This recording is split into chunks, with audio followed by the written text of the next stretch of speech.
everybody, it's Bobby B here coming at you with another great video of mine. In today's video, we're working on a 2010 Buick Lacrosse. We got an issue with the ABS light staying on, hooked my code scanner up, we got some speed sensor issues. We actually have two codes that are pulling up on it. One is calling up on the rear driver's side, the other one is the front passenger side speed sensor. Now let's get into it.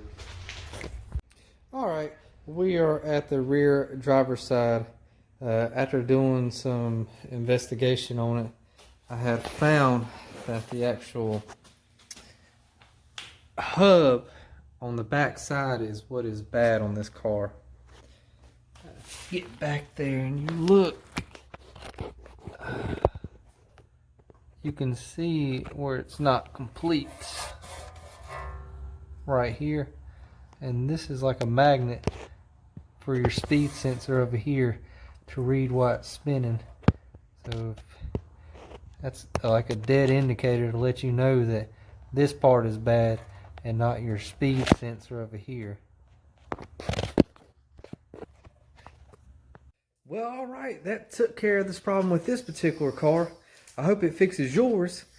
If not, just send me a message and I'll try to answer you back as fast as I can. And always like and subscribe. Bobby B out.